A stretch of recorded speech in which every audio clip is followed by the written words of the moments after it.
you're traveling through another dimension. A dimension not only of sight and sound, but of mind. A journey into a wondrous land whose boundaries are those of imagination. Your next stop, the Twilight Zone.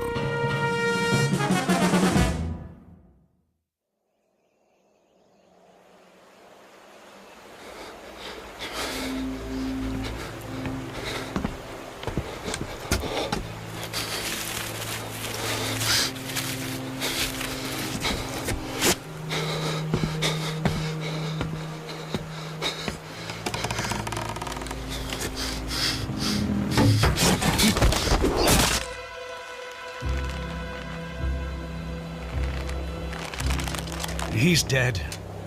Get him down. Yes, Captain. Clemens, what the devil do you think you're doing? Cutting him down, Captain. This is the last of the rope, Clemens. There's still one more to go. Just untie him. For pity's sake, catch him before he falls into the river. Traitor or not, he deserves a decent burial. Captain, the rope's looking pretty frayed. I'm not sure it'll take the weight of another prisoner. It'll have to. But, Captain... I said it'll have to. Yes, sir.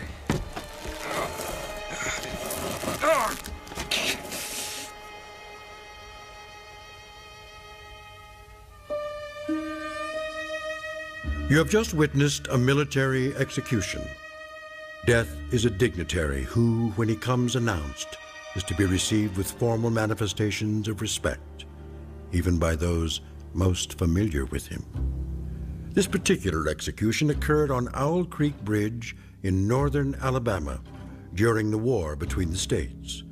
You might find it in the works of that past master of the incredible Ambrose Bierce, but its proper home is in the Twilight Zone.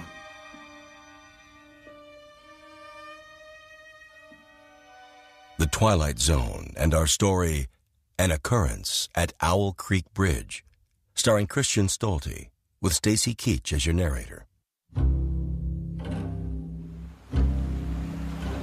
Hurry up, Clemens. I want to get this last one hanged while it's still daylight. Almost got him, Captain.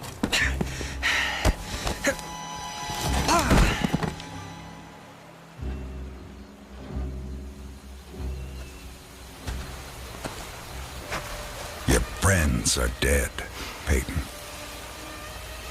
That's your name, isn't it? Mr. Peyton Farquhar. Your act of treachery came to nothing, Peyton. And now you'll be called to account. I wouldn't recommend you think of doing anything as stupid as trying to get off this bridge. Apart from the fact that your wrists are tied behind your back, you'll find yourself more than adequately surrounded, whichever way you choose to run. See those sentinels at either end? Please don't get the impression they're just taking a rest. The way they're holding their rifles, they call that the support position. Means they're always at the ready. As a good soldier, the Federal Army should be. Don't say too much, do you? Huh? Peyton? I know what you're thinking, Peyton. That maybe you could make that 20-foot drop into the water.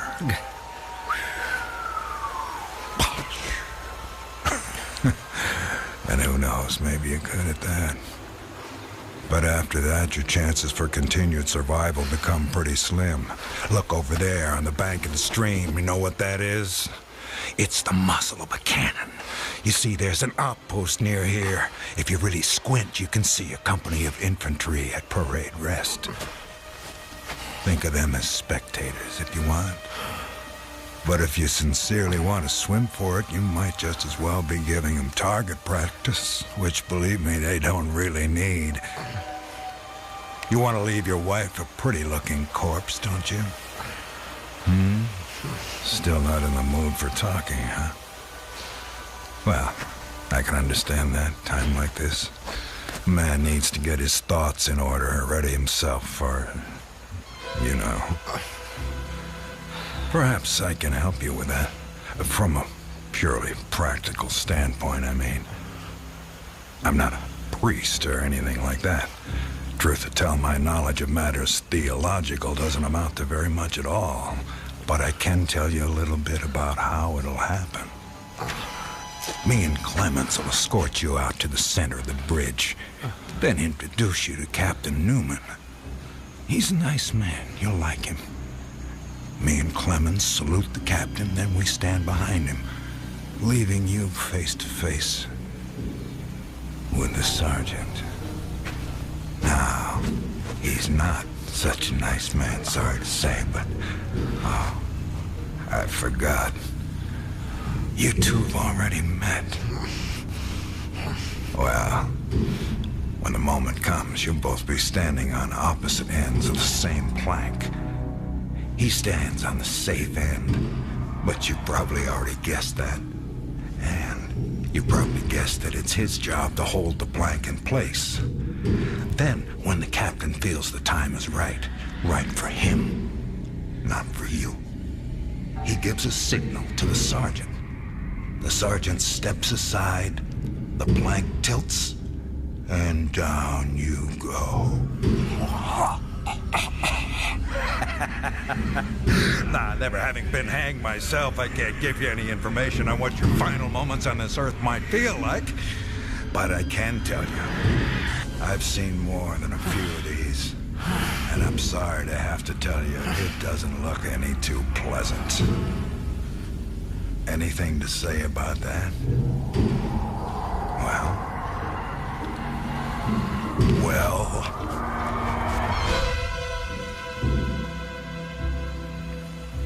I am a living man. How's that? Speak up, Peyton. If you got any famous last words, we should hear them. Otherwise, they won't be famous. I am a living man! Not for much longer. No, sir, not for much longer.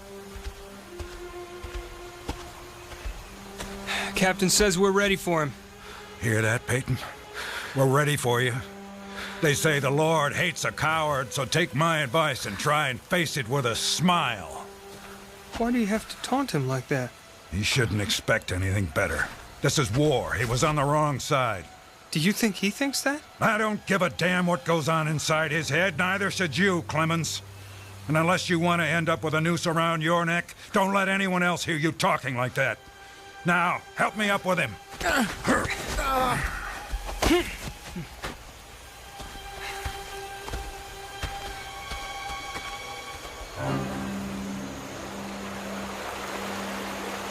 Oh, Elizabeth. Elizabeth, my darling, what have I done? What have I done to you and the children? I promised you. Promised I'd come back. Secure the noose. The noose. If only I could free my hands. Perhaps I could throw off the noose. Perhaps I really could dive into the stream. I might evade the bullets, and if I swam vigorously enough, reach the bank. Get back home. Yes.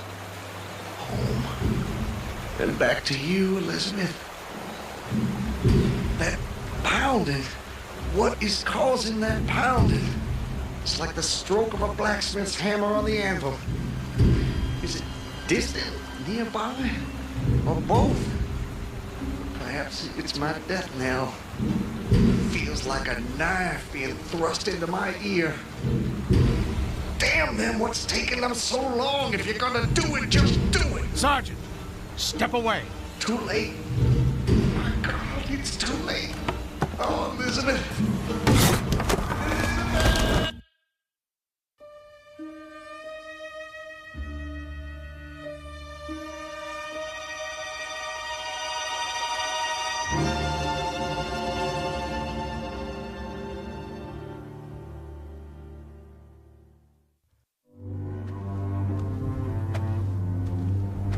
So, how much further is it? What? Much further to where? Where am I? You're home, Mr. Farquhar. How much further? A little further. Just keep along this road. I'm sorry, I'm somewhat confused. Hardly surprising. You've just woken up, Mr. Farquhar. You know my name. Mm-hmm. You're Mr. Peyton Farquhar. How do you know my name? You told me. Right after I found you on the bank of the river. The bank? The southern bank. When I discovered you, you were digging your fingers into the sand, throwing it over yourself in handfuls, and almost blessing it. That doesn't sound like the sort of thing I'd do. You don't remember? No. Well, it's what you did. You said it reminded you of diamonds, rubies, emeralds. I said that. I got the impression there was nothing beautiful you didn't think it resembled. Naturally, I was quite convinced at that moment that you were insane. No offense, sir. Sounds like a very natural reaction. I would have come to the same conclusion. Well, sir, I've been from one end of this great land to the other, and I've met many madmen, but never a madman with such a poetic grasp of the language. That was when I knew you were just too interesting to leave where I found you. I do remember. I was so content there. More than I've ever been in my... Right then and there, I had no wish to perfect my escape. I was happy to remain in that enchanting spot until they recaptured me. Recaptured, eh? You haven't mentioned that before. You're a man on the run, then. Forgive me, Mr. I'm sorry, I don't seem to be able to recall your name. It'll come to you. Well, no offense, sir, but I'm not sure it would be wise to tell you the details. You're not a trusting man. Of late, I've become somewhat disappointed in human nature. I'm not sure why. This is a new world, Mr. Farquhar. It's understandable that you'd be cautious. But rest assured, I'm not what you might call political. But I do love a good story if you have one to tell. Very well. My name is Peyton Farquhar. Peyton Farquhar. I'm a planter in these parts. A planter, eh? Good to have land. It is. So I guess you have slaves. Naturally. No need to adopt that tone, Mr. Farquhar. I told you I'm not a political. Just asking. Well, as it happens, I am what you would call a political. The Farquhars are an old and highly respected Alabama family. I'm naturally an original secessionist and ardently devoted to the Southern cause. Well, your memory is reliable when it comes to the matter of who you are, if not where. I suppose so. And yet, if you'll forgive my temerity, for all your patriotic fervor, you clearly didn't take service with the gallant army of the South. Circumstances of an imperious nature prevented me from doing so, but I assure you I chafed under the inglorious restraint, longing for the release of my energies, the larger life of the soldier, the opportunity for distinction. I imagine that the opportunity to serve your birthplace came at last, as it comes to all men in wartime. It did. It was one evening, as I was sitting under the magnolia trees near the entrance to my grounds. I was with my wife, Elizabeth. The children were playing nearby.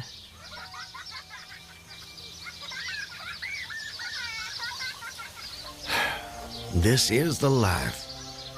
It surely is, my dear. It surely is. Look at it. It's all so perfect. I'll tell you frankly, Elizabeth, if I should die this very moment, I'd die a happy man. Peyton, darling, I wish you wouldn't say such ghoulish things. I can't bear the thought. I have no fear, Elizabeth. I have no intention of passing away from sheer bliss. I just wanted to make the point that, well, that on such a beautiful evening as this, it's almost impossible to believe there is a war. I wish there weren't. But there must be. Why, Peyton? For them. For the sake of the children. They deserve the best future we can give them. Isn't that worth dying for? I understand that, Peyton. I do. It's just that... I sometimes wonder if we couldn't... Peyton, look! That soldier is one of ours. Water. Please. You're exhausted. Let me help you down, sir. Oh, thank you. You must be starved. Come inside, my man.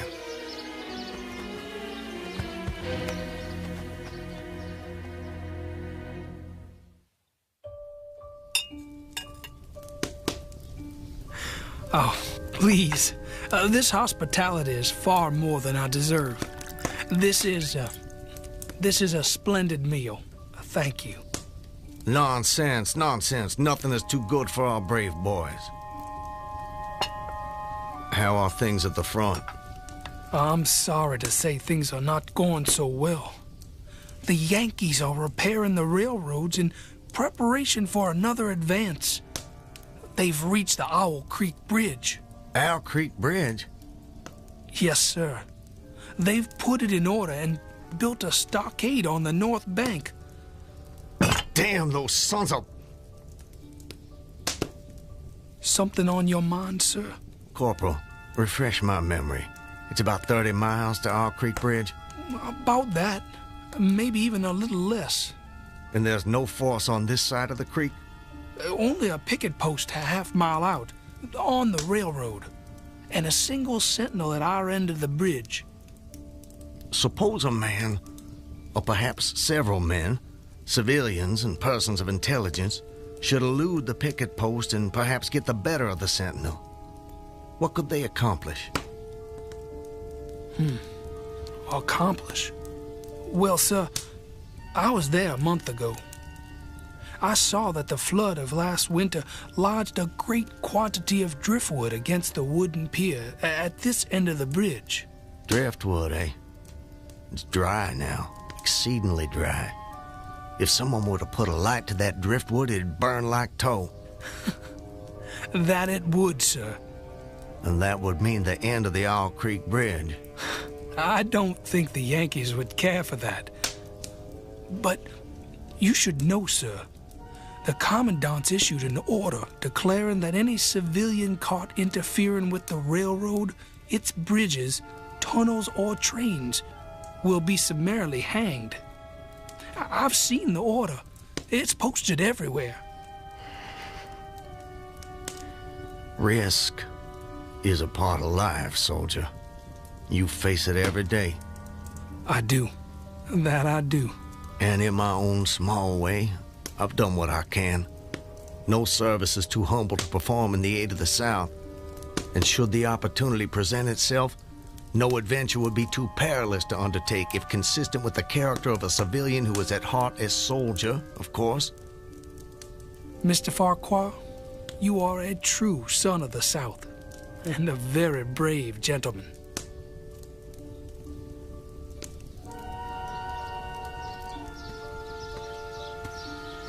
Elizabeth, I have to go away.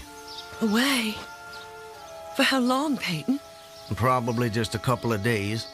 Why? Business. Larson will be going with me, maybe Zeller too. I don't know. I'll have to ask him. Peyton, don't go. I don't want you to. The children need you.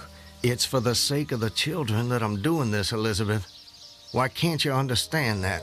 I do understand. I really do, but I'm afraid... terrified of losing you. If a man doesn't stand up for what he believes in, then we lose everything.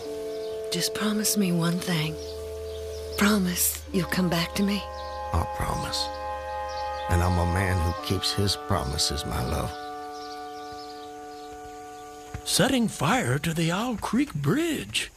Sounds like a most audacious plan. It was. I must confess, Mr. Farquhar, I'm a little confused. How so? You strike me as a competent and determined gentleman. I imagine whatever you want out of life, you get it. That's fair to say. What of it? Simply that I'm surprised your endeavor came to nothing. And what makes you imagine that? Your present predicament, the absence of your co-conspirators, those marks upon your neck. You're a very thorough fellow. For a moment I thought you might know more of my situation than you let on. From the way you talk, do I take it someone in your party betrayed you? Not in my party. But you recall the corporal who appeared at my plantation? Of course. He was a federal scout. Then you were deliberately entrapped. It seems they wanted to weed out the civilians who might cause them some trouble. And when you and your co-conspirators... Patriots. ...made your assault on the bridge, the military were waiting for you. They made me watch as they hanged my friends for an act of treachery. The sergeant who put them to death was the same man who lured us there. Is there no honor in conflict? As they fastened the noose around my neck, I tried to fix my thoughts on my family. But there were so many trivial distractions. The water, touched to gold by the early sun. Piece of dancing driftwood caught in the sluggish current. The brooding mists under the banks some distance down the stream. And there was a sharp pressure around my throat, followed by a sense of suffocation. Agony shot from my neck downward through every fiber of my body and limbs like streams of pulsating fire, heating me to an intolerable temperature. There was no more thought, only sensations. The intellectual part of my nature was effaced. I had power only to feel, and feeling was torment. I was conscious of motion, encompassed in a luminous cloud, of which I was now merely the fiery heart, without material substance. I swung through unthinkable arcs of oscillation, like a vast pendulum. But you're here. What? What? I said, you're here. Why is that? The rope, it snapped, and I fell into the stream. With a terrible suddenness, the light about me shot upward. There was a loud splash, then all was cold and dark. My power of thought was restored, and I knew instantly what had happened. And your hands, were they still bound? They were. Then forgive me, but why didn't you drown? The noose was tight around my neck. It kept the water from my lungs. And kept you from breathing. I opened my eyes in the darkness. I saw above me a gleam of light, distant, inaccessible. I was still sinking, and the light became fainter and fainter until it was a mere glimmer. Then it began to grow and brighten, and I knew I was rising toward the surface. Knew it with reluctance, for I was very comfortable. Comfortable? Oh, yes.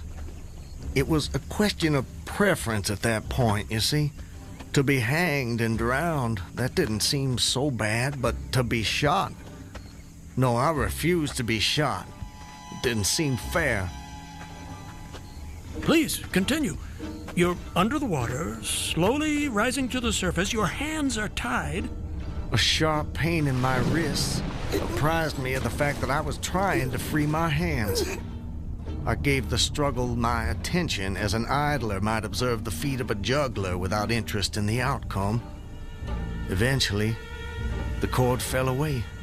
My arms parted and floated upward, but I could only dimly make out my hands in the growing light. I watched with a new interest as first one and then the other pounced upon the noose at my neck. They tore it away and thrust it fiercely aside. Its undulations resembled those of a water snake. And I imagine the desire to rise to the surface was even greater, no matter what you might find waiting for you there. I wanted to stop myself, Had to stop myself, but my disobedient hands gave no heed to my command. They beat the water vigorously with quick, downward strokes, forcing me to the surface. I felt my head emerge. My eyes were blinded by the sunlight. My chest expanded convulsively, and with a supreme and crowning agony, my lungs engulfed a great draught of air. So now you were in full possession of your physical senses. If anything, they were more keen and alert than before. I felt the ripples on my face, heard their separate sounds as they struck. I looked at the forest on the bank of the stream, saw the individual trees, the leaves, and the veining of each leaf. Saw the very insects upon them, the locusts, the brilliant-bodied flies, the spiders stretching their webs from twig to twig, the prismatic colors in all the dewdrops on a million blades of grass, the humming of the gnats that danced above the eddies of the stream, the beating of the dragonflies' wings. They all made audible music. Remarkable. If you'll forgive my saying so, you missed your life's calling. You have quite a turn for descriptive language. I'm surprised you had the time to note your surroundings in such detail. It may only have been a few seconds, I'm not really sure. I seem to have lost the ability to judge the passage of time accurately. Or perhaps you've gained a greater appreciation of time. There's a whole world in every second. You have a singular turn of phrase yourself, Mr.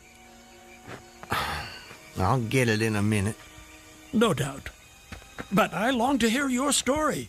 You've painted a beautiful background for me, but it strikes me there are more pressing issues in this particular picture. For example, your executioners. My would-be executioners. That goes without saying, surely. Very well. I saw them, silhouetted against the blue sky. They shouted, they gesticulated. Suddenly, I heard a sharp report and something struck the water smartly within a few inches of my head, spattering my face with spray. One of the officers had his rifle. At his shoulder, there was a light cloud of blue smoke rising from the muzzle. I was surprised he missed. I read somewhere that marksmen with gray eyes are the keenest shots. How did you know the marksman had gray eyes? Doubtless the detail was burned into my mind. Doubtless. I told you how much more alive my senses had become at that moment. Alive. Yes, indeed, that you did, At that moment, a counter-swirl turned me half around. A clear, high voice rang out and came across the water with a distinctness that pierced and subdued all other sounds, even the beating of the ripples. It said, "Attention, company! Ready! Aim!" How did you do that? Run! Fire!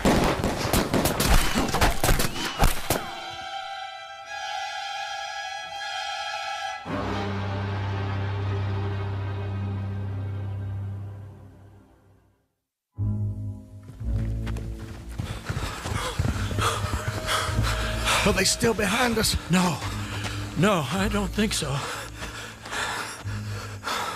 All right, that's enough for now. No more running for my life. Your what? Wait, I need to get my bearings. I have to know how close I am to my destination. Closer than you think, I'm sure. Eh? Does anything look familiar, Mr. Farquhar? Yes. This way. I think.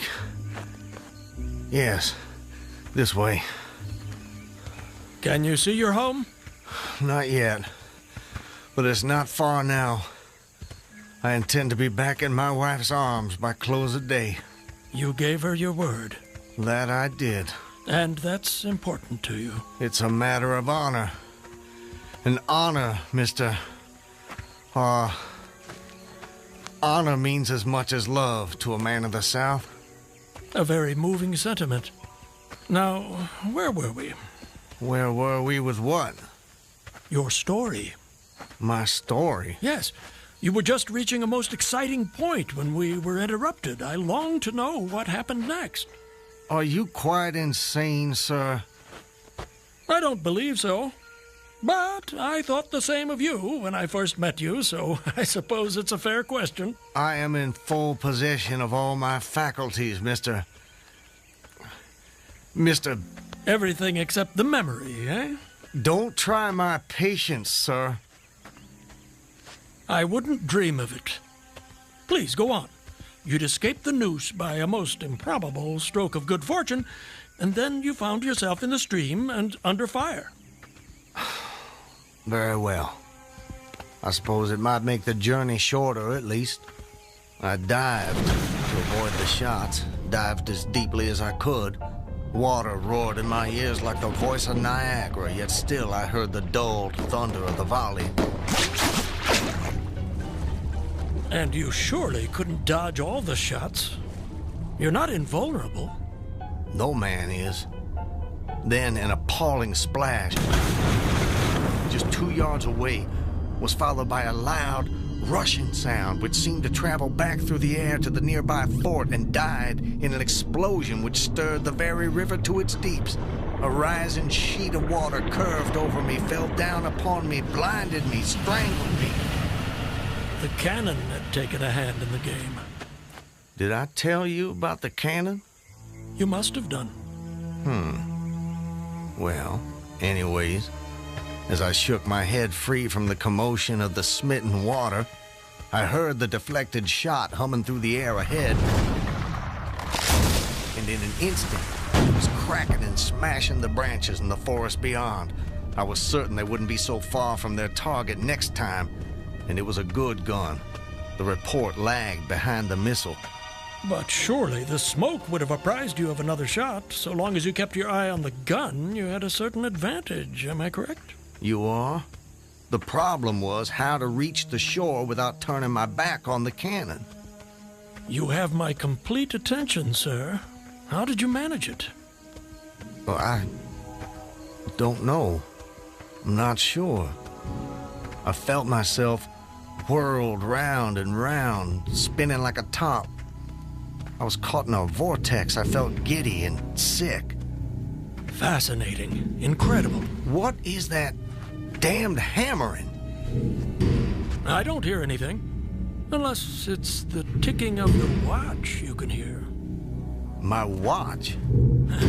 You're lucky it still works after such an immersion.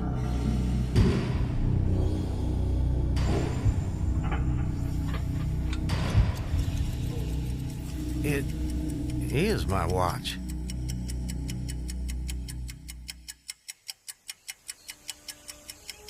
But why should I think...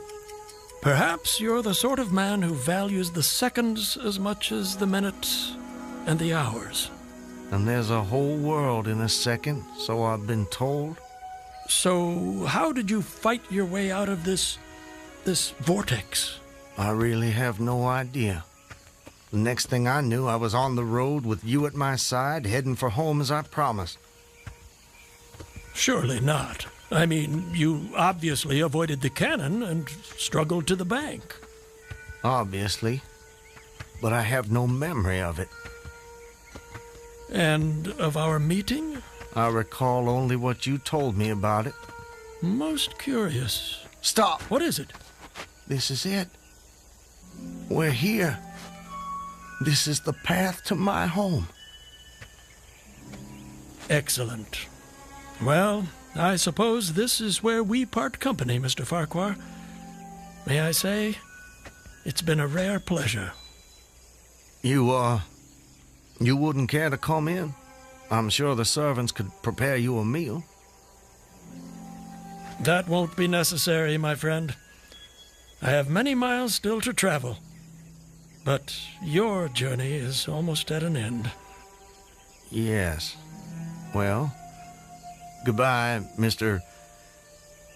I'm sorry, I thought I could recall your name, but it just escapes me. Call me Ambrose. I wish you well, Ambrose.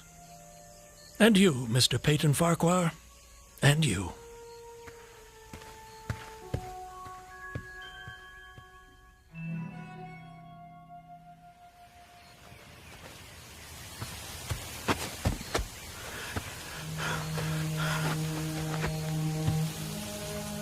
Home.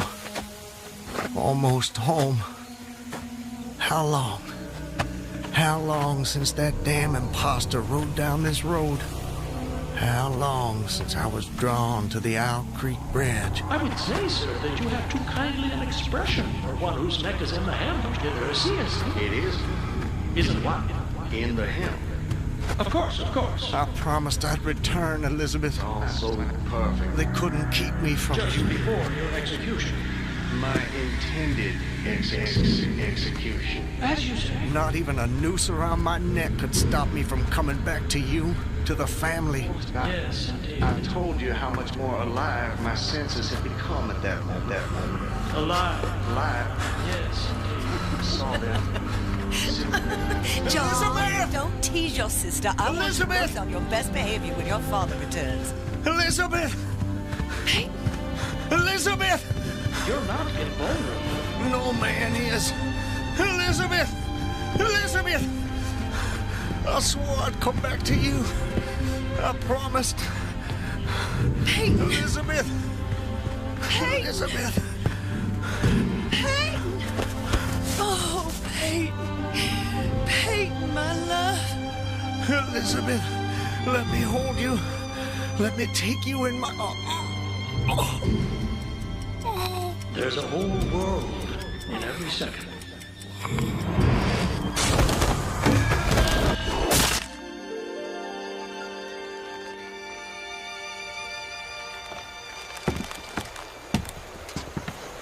He's dead, Captain. Good work. That's the last execution for today. Get him down! You know, Levine, for a moment there, I thought that rope wasn't gonna hold. It's strong enough. It did its job. Do you ever wonder what goes on inside a man's head in those last seconds before death? Like I said before, Clemens, I don't give a damn. And neither should you.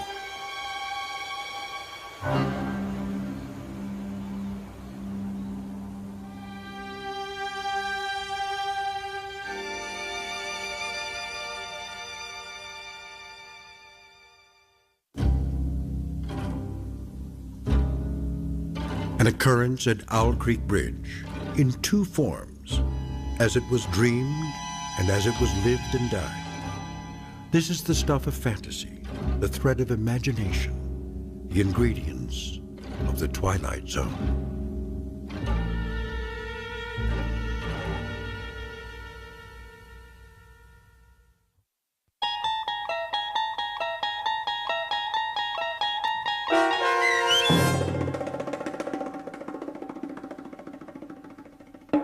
An Occurrence at Owl Creek Bridge, starring Christian Stolte with Stacy Keach as your narrator, was adapted for radio by M.J. Elliott and based on the short story by Ambrose Bierce. Heard in the cast were Rob Riley, Danny Goldring, William Dick, Susan Hart, Gonzo Schexnader, and John Hogenacker. The producers of The Twilight Zone wish to thank CBS Enterprises and the Rod Serling Estate for making this series possible. This copyrighted radio series is produced by Carl Amari and directed by Joe B. Cerny for Falcon Picture Group. Sound design, custom Foley effects, recording, and editing are done in the Cerny American Sound to Picture Theater by sound designers Craig Lee, Todd Beyer, and Tim Cerny.